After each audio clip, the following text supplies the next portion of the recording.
kegiatan-kegiatan di daerah dengan mengacu hasil dari rapor pendidikan. Nah, Bapak Ibu, di dalam surat tersebut disampaikan bahwa ada 9 program prioritas yang memerlukan dukungan pemerintah daerah. Mulai dari penerapan 7 kebiasaan anak Indonesia hebat, dukungan terhadap program makan bergizi gratis, revitalisasi, digitalisasi, pembelajaran mendalam, sekolah model transformatif, kemudian juga penguatan bimbingan konseling di sekolah, wajib belajar 13 tahun, dan ketercukupan, kelayakan pendidik dan tenaga kependidikan. Bapak Ibu, jika Bapak Ibu memiliki waktu dan ingin berseluncur dengan rapor pendidikan, Bapak Ibu bisa membuka tautan yang di bawah, yaitu data.kemdikbud.go.id.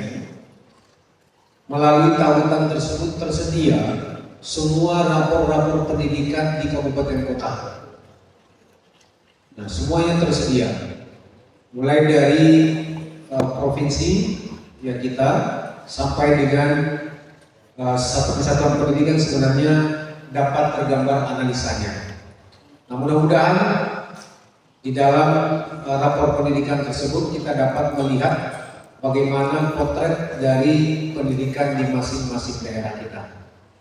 Terkait dengan pembiayaan, Bapak Ibu, karena di dalam surat Pak Menteri tadi itu diminta agar program-program prioritas tadi dibiayai sekaligus dilaksanakan di masing-masing daerah.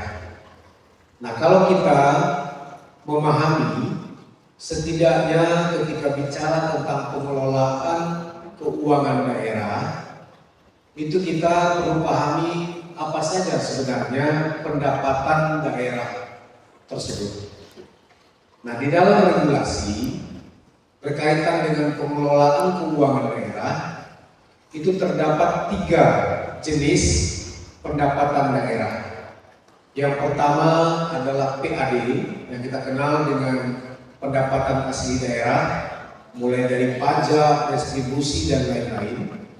Kemudian pendapatan transfer, Bapak Ibu, yang selama ini sering kita dengarkan berkaitan dengan transfer daerah. Kemudian lain-lain pendapatan daerah yang besar.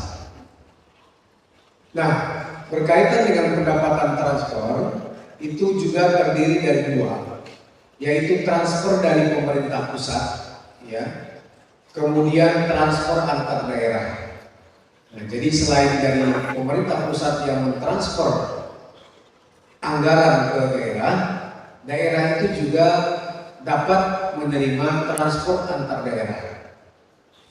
Nah, ketika bicara tentang transfer pemerintah pusat, itu pun ada 5, Bapak Ibu semuanya. Transfer pemerintah pusat itu yang pertama adalah dana perimbangan, kemudian dana insentif daerah, dana otonomi khusus, dana keistimewaan, dan dana desa. Nah, bicara tentang dana perimbangan itu juga terdiri dari 2, yaitu dana transfer umum, kemudian dana transfer khusus. Kalau kita sering mendengar yang namanya dana alokasi umum, itu adalah bagian dari dana transfer umum. Kalau atau DAK non fisik itu kita kenal dengan dana transfer khusus. Jadi ada 2 dana perimbangan, yaitu dana transfer umum dan dana transfer khusus. Nah, baru-baru ini Bapak Ibu, melalui keputusan Menteri Keuangan 29 tahun 2025 sudah ada pembagian berapa sih biaya atau anggaran dari dana alokasi umum di masing-masing daerah. Nah, ini gunanya untuk mendukung bidang pendidikan, bidang kesehatan, bidang pekerjaan umum, dan bidang-bidang lainnya sesuai dengan peraturan perundang-undangan.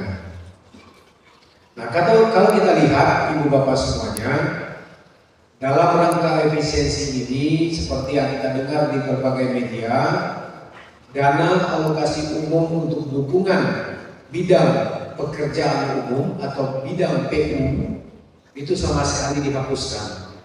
Jadi tidak ada lagi DAU untuk dukungan bidang pekerjaan umum. Nah, kemudian untuk dukungan pendidikan itu di Provinsi Kepulauan Riau, baik di masing-masing kabupaten kota, itu hampir 375 miliar. Kemudian juga untuk masing-masing jenjang pendidikan itu juga menerima alokasi anggaran yang bersumber dari dana alokasi umum. Nah, bayangkan Bapak Ibu, di masing-masing daerah ada yang tidak mendapatkan DAU, seperti misalnya Kota Tanjung Pinang, Lingga, Bintan untuk jenjang SD. Nah, ini alokasi dana alokasi umum yang diperoleh dari keputusan Menteri Keuangan tahun 2025. Nah, bagaimana dengan pembiayaan lainnya? Karena ini yang kita bahas adalah angka-angka tentang DAU, tentu juga akan ada pembiayaan yang bersumber dari dana transfer khusus seperti dengan DAK non-fisik. DAK non-fisik itu tidak hanya bicara tentang DOSP saja, tapi juga bicara tentang tunjangan guru ASN, tunjangan ketambahan penghasilan, dan seterusnya. Jadi banyak pos-pos anggaran untuk urusan pendidikan yang ada di masing-masing daerah. Ini kita perlu ketahui bersama. Nah, ada juga yang namanya dana insentif daerah, Ibu Bapak semuanya. Dari transfer pemerintah pusat itu, selain dana perimbangan yang bicara tentang DAU dan DAK tadi, kita juga bicara tentang dana insentif daerah. Nah, Bapak Ibu, jika Bapak Ibu melihat atau menelusuri PMK atau Peraturan Menteri Keuangan nomor 91 tahun 2024, itu disebutkan bahwa untuk mengukur kinerja pemerintah daerah, salah satu indikatornya itu adalah berkaitan dengan pelayanan dasar. Untuk mendapatkan dana insentif fiskal, ya, kalau dulu namanya DID, dana insentif daerah.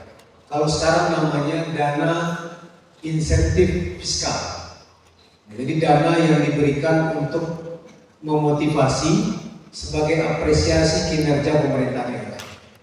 Salah satu indikatornya, variabelnya adalah pelayanan dasar. Indikatornya adalah capaian SPM pendidikan. Nah, indeks SPM yang selama ini kita dorong itu adalah faktor penghitung ya bagi daerah mendapatkan dana insentif fiskal. Nah, oleh karena itu kita harus memahami dari mana sisi kita dapat membantu pemerintah daerah untuk menjalankan mekanisme urusan pemerintahan pendidikan yang ada di masing-masing daerah. Capaian SPM yang selama ini tertuang di dalam rapor pendidikan itu menjadi bagian penting di dalam mengukur kinerja pemerintah daerah. Nah, ini perlu kita pahami Bapak Ibu semuanya, agar ketika kita memberikan pemahaman atau informasi-informasi kepada pemerintah daerah, kita dapat menguasai hal-hal penting yang sifatnya mendasar dari mana peran dan fungsi kita dalam membantu pemerintah daerah.